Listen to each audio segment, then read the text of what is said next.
할렐루야. 7월 셋째 주일을 맞이해서 주님 앞에 함께 예배드리는 여러분 주님의 이름으로 축복합니다. 여러분 지난 한 주 동안 평안하셨습니까? 장마 폭우가 엄청나게 많이 온 것 같습니다. 서울보다도 지방에 아주 너무나 많은 비가 내려서 피해를 본 분들이 많이 있는 것 같습니다. 어떤 지역에는 하루에 비가 500mm 왔대요. 500mm. 예. 그렇게 많이 온 거는 500년에 한 번 있을까 말까 하는 거랍니다.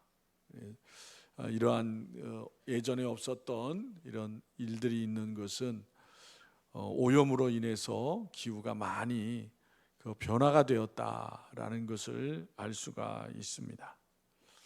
이런 어려움들이 생기게 되면은 많은 분들이 피해를 보게 됩니다. 우리가 이 세상을 살아가는 데 있어서 이 재난과 같은 우리의 평안을 위협하는 일들이 많이 있습니다. 그리고 또한 우리의 자신의 삶의 모습에서도 평안을 위협하는 것들이 있는 것입니다. 사도 바울은 본문 말씀 앞부분인 로마서 14장 1절부터 12절에서 교회가 사랑이 넘치고 평화로우며 행복한 공동체가 되기 위하여서는 꼭 필요한 것이 무엇인지를 가르치는 중요한 권면을 하였습니다. 그것은 교회 안에서 서로가 나와 생각이 다르다고 해서 다른 사람을 업신여기거나 비판하지 말고 너그러운 마음으로 대하라는 것입니다. 그리고 이제 본문에서는 교회가 의와 평강과 희락이 넘치는 공동체가 되기 위한 방법이 무엇인지를 말씀하고 있습니다. 그래서 본문 로마서 14장 읽어드린 13절에서도 권면하기를 그런즉 우리가 다시는 서로 비판하지 말고 도리어 부딪힐 것이나 거칠 것을 형제 앞에 두지 아니하도록 주의하라고 말씀하고 있습니다. 여기에서 부딪힐 것이나 거칠 것을 형제 앞에 두지 아니하도록 주의하라고 하는 것은 말이나 행동이 다른 사람의 생각과 충돌하여서 그에게 상처를 주거나 그러하여금 걸려 넘어지게 하지 않도록 주의하라는 말인 것입니다. 그러면서 바울은 구체적인 예로 어떤 음식을 먹어도 되는지 안 되는지에 관한 문제를 언급하고 있습니다. 오늘날에 여러분 우리가 신앙생활하면서 어떤 음식을 먹는 것 때문에 죄를 지었나 안 지었나라는 염려하는 사람은 아무도 없어요. 그러나 예수님께서 사셨던 그 시대에는 이 문제가 유대인에게는 대단히 중요한 것이었습니다. 더욱이 구약 성경 신명기 14장에 보면 육식을 할 때 먹을 수 있는 것과 먹을 수 없는 것을 율법으로 규정해 놓은 것을 볼 수가 있습니다. 즉 굽이 갈라져서 족발이 되고 새김질도 하는 짐승은 먹을 수 있지만 그렇지 아니한 짐승은 부정한 짐승으로 먹어서는 안 된다는 것입니다. 그런데 신약에 와서 사도 바울은 본문 20절에서 뭐라고 말하고 있습니까? 음식으로 말미암아 하나님의 사업을 무너지게 하지 말라. 만물이 다 깨끗하되 거리낌으로 먹는 사람에게는 악한 것이니라 라고 말하고 있다는 거예요. 이뿐만 아니라 디모데전서 4장 3절 4절 5절에서 이렇게 말하고 있습니다. 혼인을 금하고 어떤 음식물은 먹지 말라고 할 터이나 음식물은 하나님이 지으신 바니 믿는 자들과 진리를 아는 자들이 감사함으로 받을 것이니라. 하나님께서 지으신 모든 것이 선함에 감사함으로 받으면 버릴 것이 없나니 하나님의 말씀과 기도로 거룩하여 짐이라 라고 하고 있는 것입니다. 사도 바울은 구약 성경 율법을 믿고 있는 유대인은 충격적인 말을 한 거예요. 그런데 사실 사도 바울만 그런 것이 아니라 예수님께서도 마태복음 15장 11절에 보면 이렇게 말씀하셨습니다. 입으로 들어가는 것이 사람을 더럽게 하는 것이 아니라 입에서 나오는 그것이 사람을 더럽게 하느니라 하는 것이니라 라고 하신 거예요. 그런데 본문 14절에 보면 이렇게 말씀하고 있습니다. 무엇이든지 스스로 속된 것이 없으되 다만 속되게 여기는 그 사람에게는 속되니라 라고 한 거예요. 이 말씀의 의미는 우상에게 바쳐졌던 음식이 더럽다고 여기는 사람은 그 믿음대로 그런 음식을 먹지 말아야 한다는 거예요. 만약 더럽다고 여기면서도 먹으면 자신의 믿음에 반하여 행동하는 것이기 때문에 죄를 짓는 것이 된다는 것입니다. 반대로 우상은 아무것도 아니기 때문에 제사에 바쳐졌던 음식은 더러운 것이 아니라고 여기는 사람은 그 음식을 먹든지 먹지 않든지 죄를 짓는 것이 아니라는 거예요. 그런데 바울은 이 말로 끝난 것이 아니에요. 바울은 우상에게 바쳐졌던 음식을 먹는 행위가 아무리 믿음의 확신과 그리스도 안에서의 자유를 따른 행위였고, 그래서 그 행위 자체로는 죄가 되지 않는다 해도 그 행위가 다른 사람에게 미치는 영향의 관점에서 볼 때는 죄가 될 수도 있음을 중요하게 여겼다는 거예요. 그것은 첫째로 우상에게 바쳐졌던 음식을 아무 거리낌 없이 먹는 나의 행동 때문에 그런 음식을 먹어서는 안 된다고 여기는 사람이 내가 그 음식을 먹음으로 인하여 따라서 먹게 된다면 그것은 다른 사람으로 하여금 죄를 짓게 하는 일이다라는 거예요. 둘째로 우상에게 바쳐졌던 음식을 먹는 것이 죄라고 여기는 사람이 내가 제사 음식을 거리낌 없이 먹는 것을 보고 시험에 들어서 공동체 곧 교회를 떠나게 된다면 내가 그 형제를 사랑으로 대하지 않았기 때문이라는 거예요. 그래서 그것이 죄가 된다는 것입니다. 즉 예수 그리스도께서 십자가에 달려 돌아가심으로써 구원하시고 믿음의 공동체에 들어오게 하신 사람을 그런 음식을 먹고 안 먹는 문제로 시험 들게 해서 공동체에서 떨어져 나가게 해서는 결코 안 된다는 거예요. 음식 먹는 것이 중요한 것이 아니라 사람이 중요하다고 말해요. 사람이. 그래서 15절에 이렇게 얘기하고 있습니다. 우리 15절 읽겠습니다. 15절 다 같이 시작. 만일 음식으로 말미암아 내 형제가 근심하게 되면 이는 내가 사랑으로 행하지 아니함이라. 그리스도께서 대신하여 죽으신 형제를 내 음식으로 망하게 하지 말라. 여기서 망하게 하지 말라는 말은 믿음의 공동체 교회에서 떠나지 않게 하라 그 말이에요. 여러분 당시 2000년 전에 성도들의 신앙생활은 교회 안에 들어와서 믿음 생활한다고 하는 것, 세상을 포기하고 하나님께 모든 것을 의지하고 인생을 맡기는 삶을 고백하고 결단한 사람들이에요. 그래서 교회에서 만약에 실족해서 떠나간다 그러면 세상으로 다시 돌아가는 거예요. 그렇게 되지 않게 해야 된다라는 것입니다. 그래서 16절에서 다시 사도 바울은 권면하기를 그러므로 너희의 선한 것이 비방을 받지 않게 하라고 말하는 것입니다.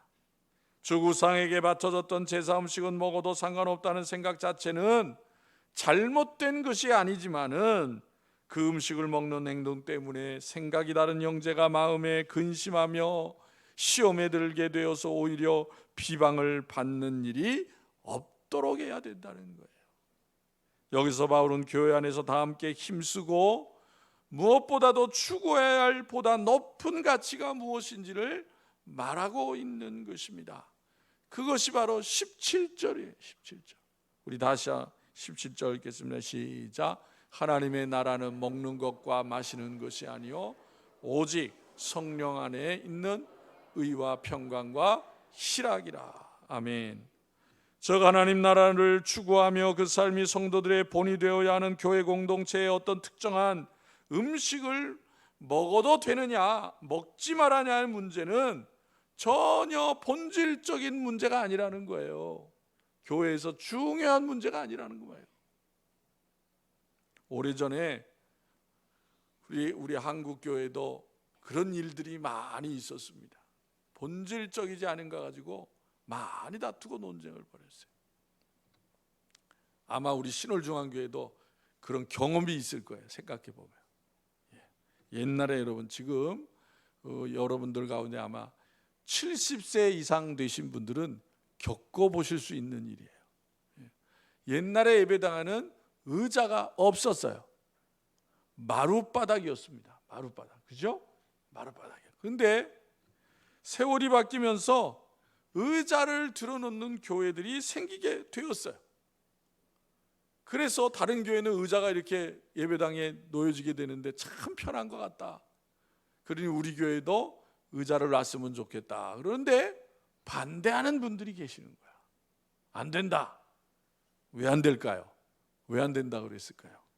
하나님 앞에 예배 드릴 때 무릎 꿇고 경건하게 드려야 되는데 어떻게 의자에 다리를 꼬고 앉아서 불경스럽게 예배를 드려야 돼요? 그래서 반대를 하는 거예요. 그러나 또 찬송하는 쪽 한쪽에서는 예배 마루에서 예배 드리자는 사람들은 시대에 뒤떨어진 사람들이다라는 거야. 시대가 변했는데 의자에 앉아, 서양엔 다 의자에서 앉아서 드리는데 우리도 그렇게 드리는 게 뭐가 잘못이냐, 논쟁이 된 거예요. 어떻게 됐을까요? 의자를 들여놨을까요? 안 들여놨을까요? 반대하는 사람이 있는데요. 그래서 어떻게 했느냐? 반만 들여놓은 거야.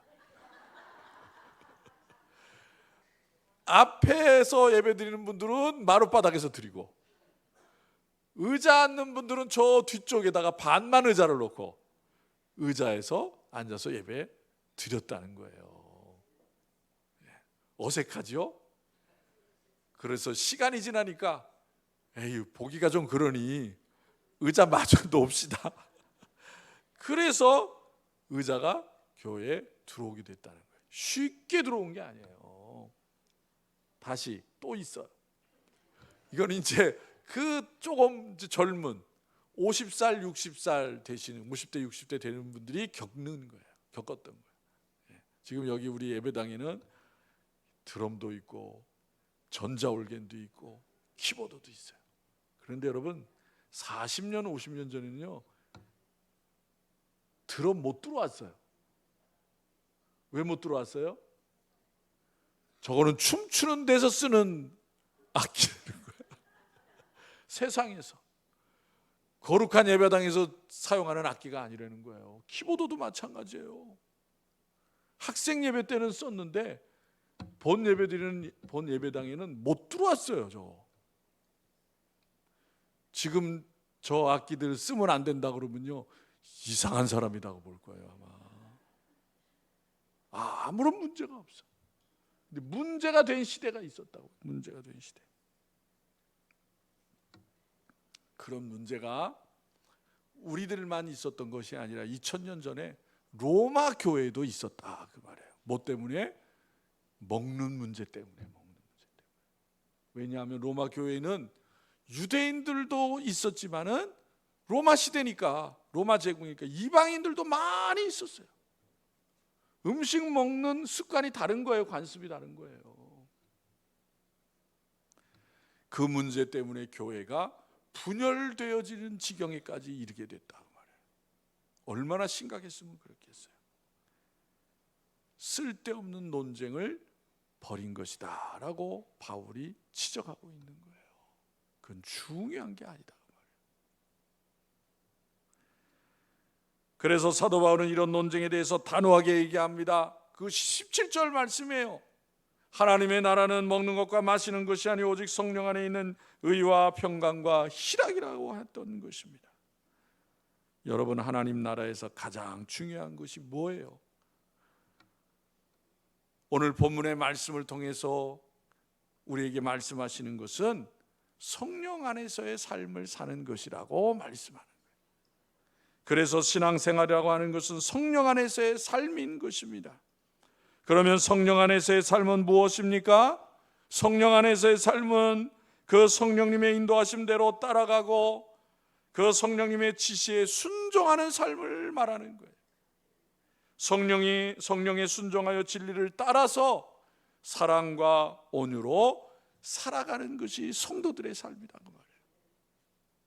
그래서 성령 안에서의 삶은 뭐라고 그랬어요? 의와 평강과 희락이다.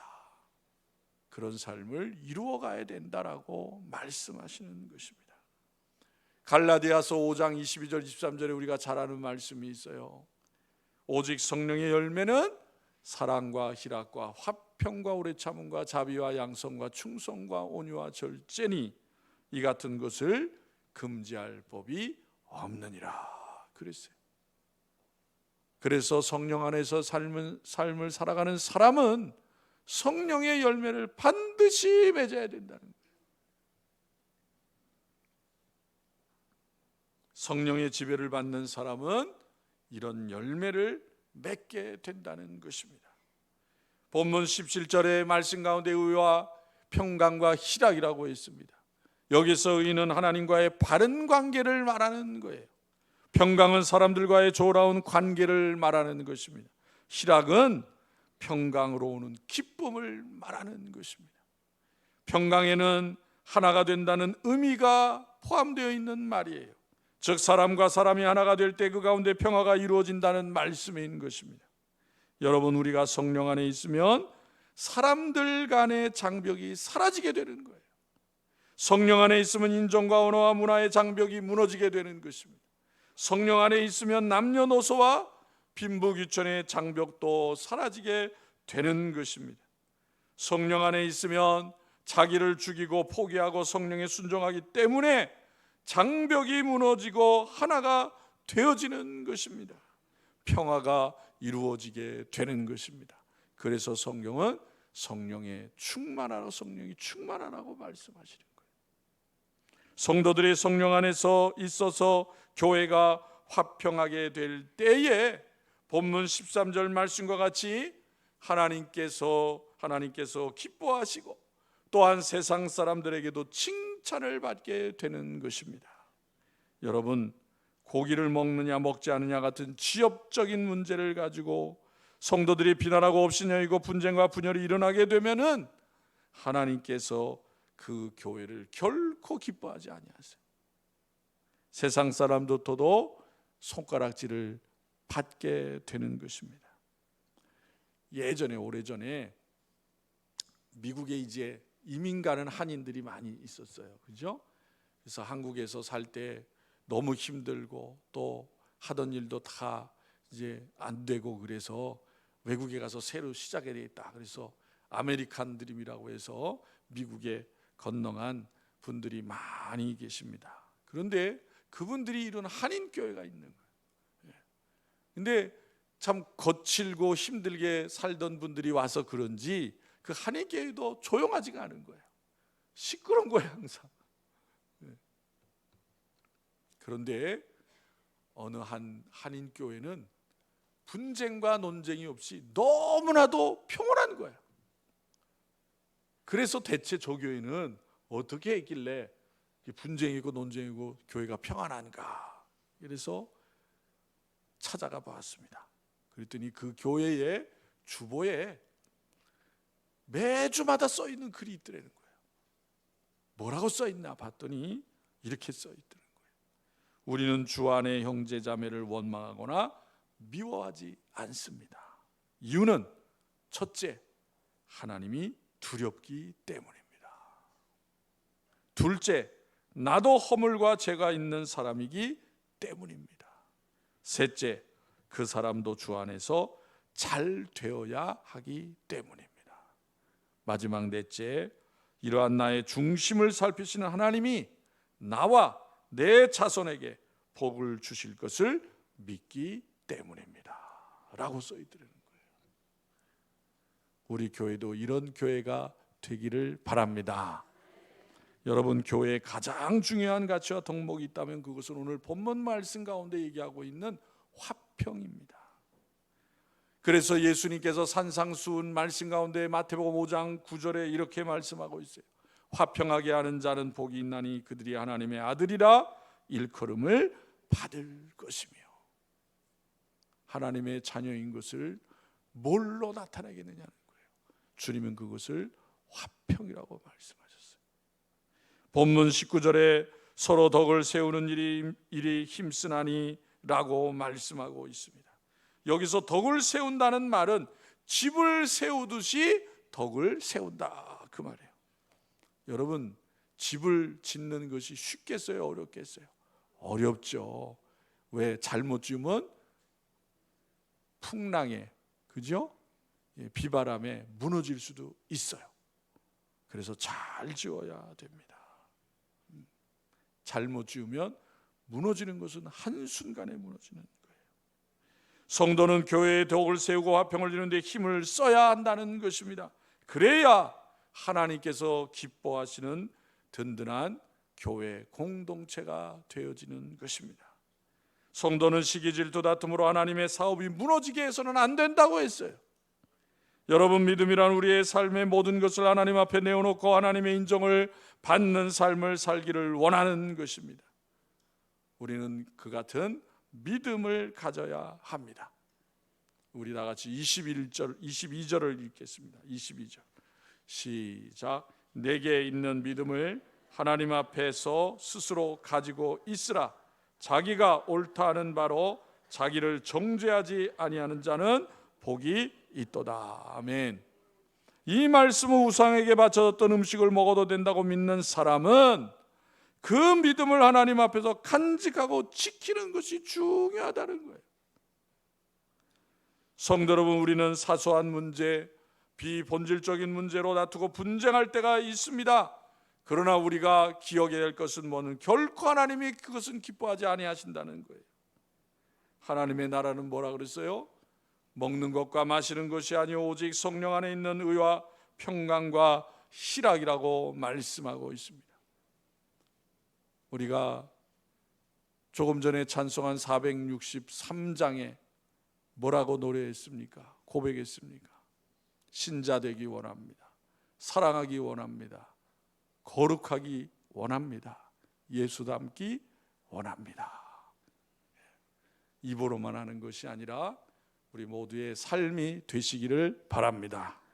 성도 여러분, 성도들을 사랑하고 인정하고 칭찬하는 성령 안에 있는 삶을 통해서 교회의 화평과 덕을 세우고 무엇보다도 하나님께서 기뻐하시는 복된 성도들이 다 되시기를 주님의 이름으로 축원합니다. 기도드리겠습니다. 하나님 아버지, 감사합니다.